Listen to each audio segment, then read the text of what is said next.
अस्सलाम वालेकुम दोस्तों। हिंदुस्तान की सरजमीन पर दुनिया का 7वां अजूबा देने वाले मुगल बादशाह शाहजहां का जन्म 5 जनवरी 1592 को लाहौर में हुआ था। शाहजहां जहांगीर और जोधपुर की राजकुमारी जगत गोसाई के बेटे थे।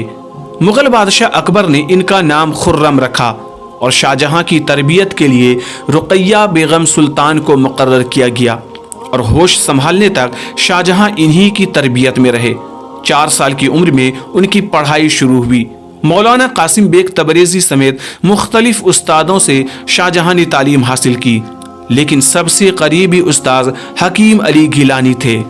प्यारे नाज़रीन, 1607 ईस्वी में नूरजहां ने शाहजहां की शादी अपनी भतीजी अर्जमन बानो बेगम, जिन्हें मुमताज़ महल के नाम से जाना जाता है, उनसे करवा दी। 5 साल बाद यानी 5 अप्रैल 1612 ईस्वी को आगरा में रुखसती का रस्म अदा किया गया। बादशाह जहांगीर के वफात के बाद खुर्रम मुगल बादशाह बन गए और उन्हें शाहजहां के खिताब से नवाजा गया। शाहजहां ने अपने 30 साल की हुकूमत में ज्यादातर वक्त महलों से बाहर जंग में गुजार दिए। बुरहानपुर में एक जंग के दौरान ही मार्च 1631 ईस्वी को मुमताज महल का इंतकाल हो गया। शाहजहां गम में रहने लगे, दरबार में आना छोड़ दिया।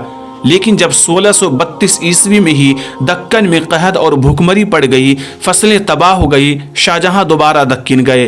कहत और भूखमरी पर पूरी तरह से काबू पाया, जगह जगह पर लंगर चलवाए और कहत पर काबू पा लिया। प्यारे दोस्तों, शाहजहां के शासन काल को स्वर्ण युग कहा जाता है। हिंदुस्तान में ताजमहल और जामा मस्जिद जैसी कई अद्भुत इमारतों की तामीर कराई गई, जो इंजीनियरिंग आर्किटेक्ट का बेहतरीन नमूना है, जो आज भी दुनिया भर में शानदार इंजीनियरिंग और खूबसूरती की वजह से एक मिसाल बनी हुई है। प्यारे दोस्तों, शाहजहां ने अपनी हुकूमत के दौरान बहुत सारी ऐसी इमारतें तामीर करवाई जो आज खूबसूरती की मिसाल है। आप इंटरनेट पर इन सारी चीज़ों को खोज कर वहाँ से आप इसको पढ़ सकते हैं। प्यारे दोस्तों, अगर इस तरह की इस्लामी तारीख, हिस्ट्री ऑफ इस्लाम की वीडियोस आप देखने के ख्वाहिशमंद हैं, इस चैनल को ज़रूर सब्सक्राइब कर लीजिएगा। इस वीडियो को लाइक करके ज़्यादा से ज़्यादा शेयर कर दीजिएगा। तो मिलते हैं एक दूसरी इंटरेस्टिंग वीडियो के साथ।